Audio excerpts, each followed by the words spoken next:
Hi crafters! Yesterday on my Hand Stamp by Cheryl Facebook page, I posted a this or that question. What is your preferred method for cleaning your stamps? The Stamp and Scrub or the Simply Shammy?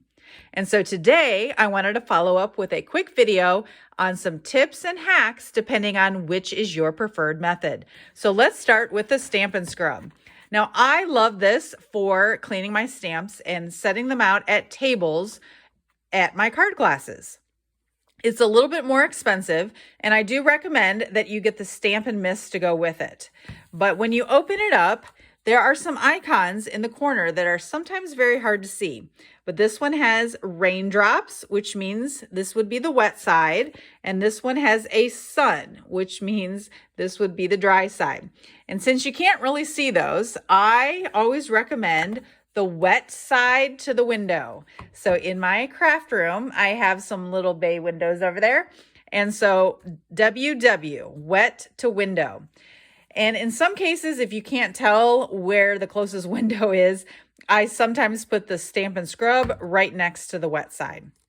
Now, you can use these for a while, but eventually they're going to get sort of inky, right? And so you can, in case you didn't know, pull these out and then take them to a sink and run them under some warm water. And you will see a bunch of ink come out.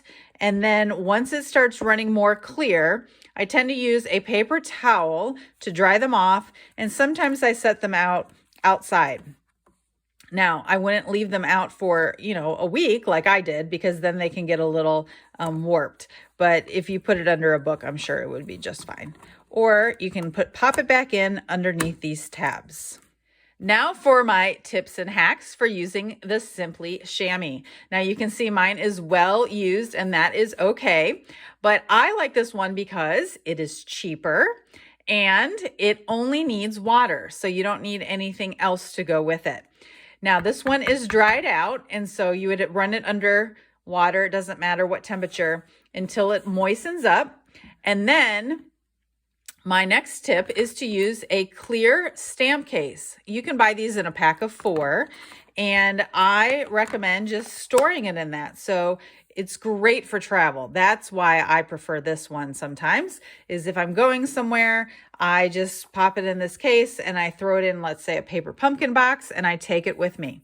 Now, sometimes I don't close it all the way because I don't want it to get like moldy by any means. But that's just one tip.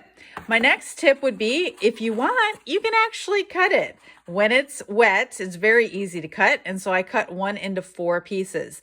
And this is just great when you have a class, then you can like stick one at each table for people to try. But these are also great if you use a stamp positioning tool like our former Stamparatus, because then you can leave the stamp on the plate and you can just wipe it off this way. So anyhow, hope you got some ideas for the best ways to clean your stamps. And if you need a scrub or stamp and mist or a chamois in your life, check out the links below or message me. Happy crafting!